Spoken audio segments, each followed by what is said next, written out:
Now it is time for action. TJ and my colleagues, National Assembly, I think the matter of the finance bill has been canvassed enough. And the whole country has rejected it. Can you confirm here that you reject in totality the finance bill 2023? In fact,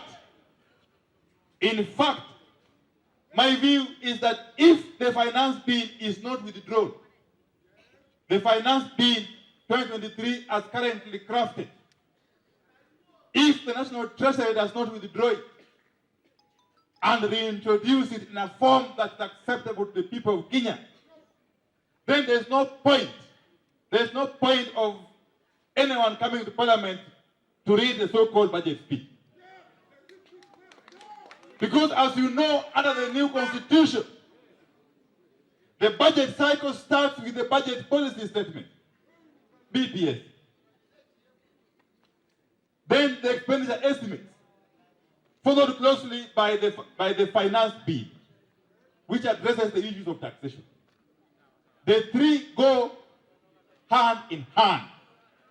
And therefore, once Kenyans have rejected one component, which is the finance bill, it follows that even the budget itself is unacceptable. Okay, man? Because it is through the finance bill that you will finance the budget. And if Kenyans have said no to the finance bill, stop wasting Kenyans' time by reading the so-called budget speech. Okay, man? Wadiro mokodiki ana kwa ana. Ebunge kuju. Today we are making a statement in Oyugis that ODM remains our party. Today, tomorrow, and forever.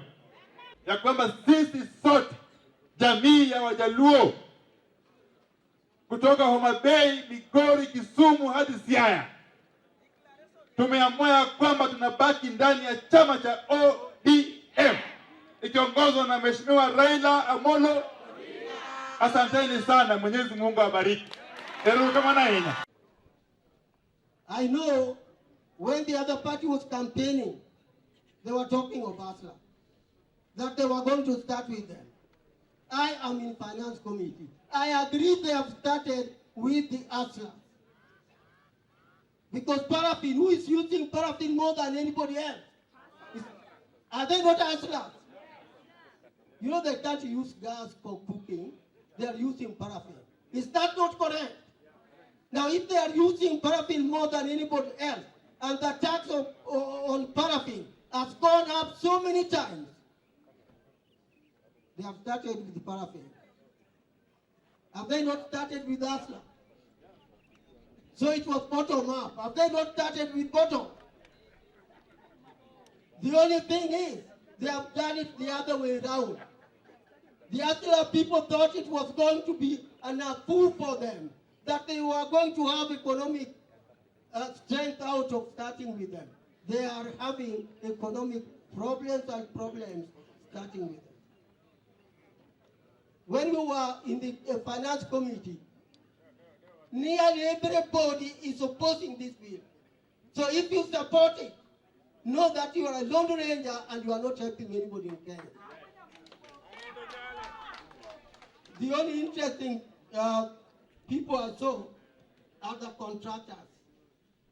Because all the time they are told that there will be more construction work and therefore support the bill. So they were supporting it. But that's mean. That means that I'm personally saying a big no, I join you, Mheshimiwa and I, that this is the bill we must say a big no to. The housing part, the 3% to be deducted, and the government to match that 3%, asking whatever the employees paying, they are also going to pay. You know, these are contradictions. The government is all the time telling us that they don't have money. Where are they going to pay these 3% from if they don't have money? The result is they are taxing us. I know somebody said earlier that they are saying they are going to give our border people electric motorbikes. Let me tell you, when the people manufacturing motorbikes came to the committee, our committee, the finance committee, I asked a simple question: how much is the bike? The current motorbikes we know are costing around 100,000, 120 there. This one is costing at least 185,000 shillings plus.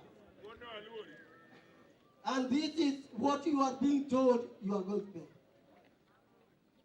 I didn't tell you one thing which is also contradictory. The paraffin issue. You know, the hustlers who are using it, if they don't have paraffin, because the price of paraffin has gone so high, what are they going to do? See what a meeting. Which means the government is encouraging them to destroy mazingira. Yesterday I was planting trees in Karachwan, trying to improve mazingira. But they are at the same time forcing people to go and cut these trees we are planting. Is it not a contradiction? I'm telling you that this is a bill you must say no to. I remember I told the minister concerned, and I told the PS as well, that if our committee has one person who said no, I told him for the PS, for the minister, know that you know that person now. It is a hypocrite. I am going to say no, a big no, and I am asking you, let us join together in one chorus and sing no to the government, because that's the language they will understand. He wants to confuse Kenyans with the finance bill. And when it is zeroed down on him, he has now moved to electrical pikipikis. Where did you do public participation? And Kenyans told you that they wanted electric pikipikis. Ijajua.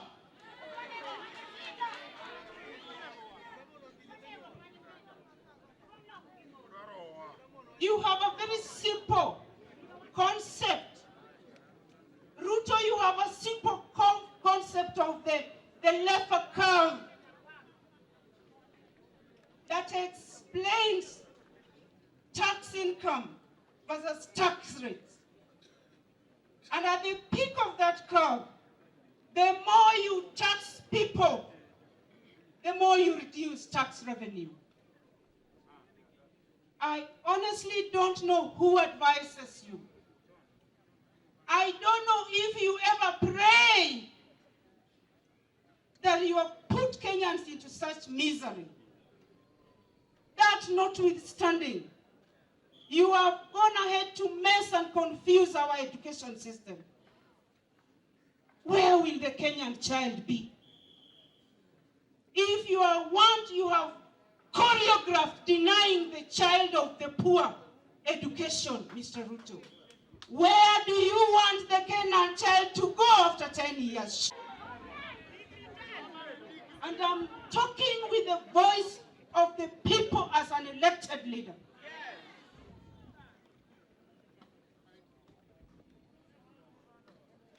Why do you want to tax chama ya wamama? Akinena sehemu ya Embu alikuwa na projutubu, na niliona wale wanamuadvise yeye ajamwambie mambo kamili. Alinena jana ati baada ya mwezi 3 atalete pikipiki ile itumii mafuta. Nataka kumuuliza swali, na wale business people wale wameoda pikipiki billions watapeleka wapi? Na hizi zingine tuko naye yote alikuwa na jigamba ni ya hustlers, tutapeleka wapi? Kwa hivyo Ruto ni nyang'au yule anamaliza nchi, na mimi simuogopi. You baptized the common man with a new name called hustlers. But the first thing that you did, Mr. Ruto, as soon as you got to that throne,